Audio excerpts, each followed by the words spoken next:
मांग है उच्च पेंशन की, एक्चुअल सैलरी के ऊपर उच्च पेंशन, इसकी सुविधा पहले से ही 1996 से इसमें प्रावधान था।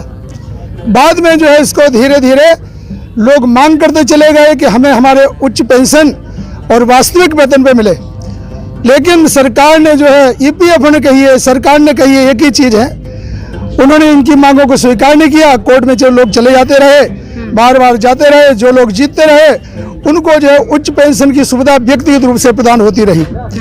4/10/2016 को सुप्रीम कोर्ट ने आरसी गुप्ता जी के केस में सभी मामलों को एकत्रित करके एक जजमेंट दिया कि जो लोग जो है जो ऑप्शन नहीं भर सके थे, जो उच्च पेंशन वास्तविक वेतन के ऊपर हायर पेंशन का जो उनका ऑप्शन था वो नहीं दे सके थे, वो फिर से ऑप्शन दें और जो है उच्च पेंशन का जो पैसा बनता है, जो कंट्रीब्यूशन बनता है उसको भर दें तो उनको उच्च पेंशन दे दी जाएगी।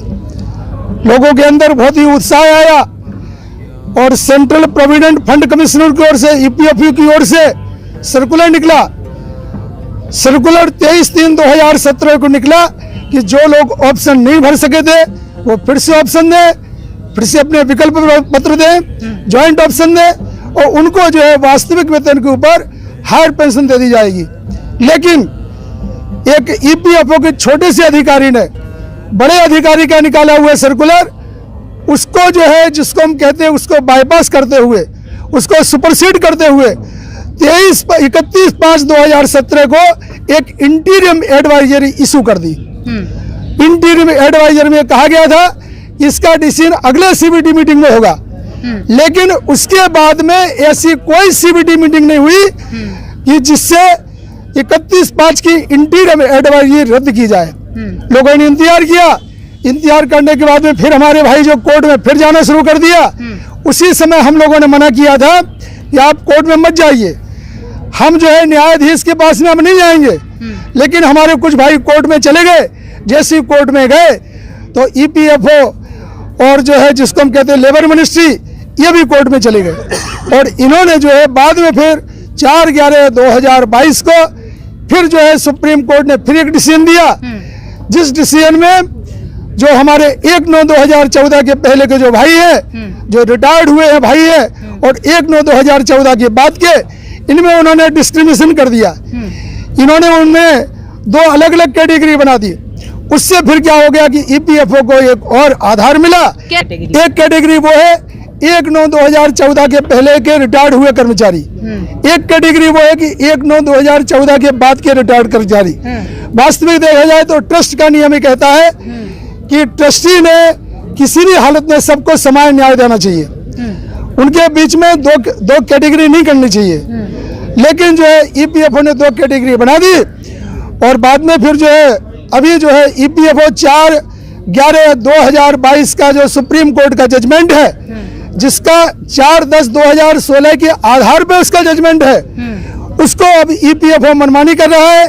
और 4/11/2022 के बाद में आज तक किसी भी भाई को उच्च पेंशन अभी नहीं मिली है। वो सब जो है कागजों के ऊपर चल रहा है, मतलब जजमेंट को भी इग्नोर किया जा रहा है। जजमेंट के अंदर ऐसा होता है कि जिसको हम कहते हैं कि जजमेंट को मिस इंटरप्रिटेशन करना। 4/11/2022 के जजमेंट को, जिसका आधार 4/10/2016 का सुप्रीम कोर्ट का आरसी गुप्ता की केस का जजमेंट है, उसको उन्होंने क्या किया कि मिस इंटरप्रेट किया और मिस इंटरप्रिटेशन के द्वारा अब जो है फिर ये मामला अधर में लटक गया है। पहले ईपीएफओ ने सर्कुलर निकाला कि 1/9/2014 के जो पहले के रिटायर्ड कर्मचारी हैं उनको हम ये लाभ देंगे।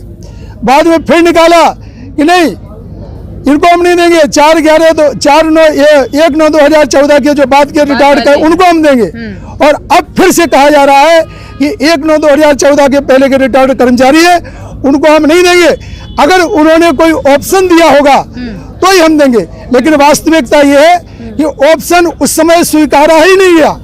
किसी भी डिपार्टमेंट ने उस समय किसी भी कर्मचारी का, किसी भी हमारे भाई का ऑप्शन स्वीकारा ही नहीं। जब स्वीकारा ही नहीं तो हम कहाँ देंगे ऑप्शन? इसलिए जो है ये बहुत बड़ा मुद्दा है। लेकिन ईपीएफओ के हिसाब से ये छोटा सा मुद्दा है, कोई बड़ा मुद्दा नहीं है। मिस इंटरप्रिटेशन न करे, उसका ठीक ढंग से इंटरप्रिटेशन किया जाए, जिससे कि हमारे जो वंचित भाई है 1/9/2014 के पहले के, उनको भी न्याय मिल सके। हम आपके चैनल के माध्यम से हम एक बार फिर, बहुत बार हम लोगों ने प्रार्थना की है, हम प्रार्थना करते हैं करुणा के भाव से, दया के भाव से कि ईपीएफओ जो है हम सभी भाइयों को आंखों के जाल में ना फंसाए और हमको शब्दों के जाल में ना फंसाया जाए। हम वृद्ध पेंशन से हमें सीधे सीधे न्याय दे दिया जाए।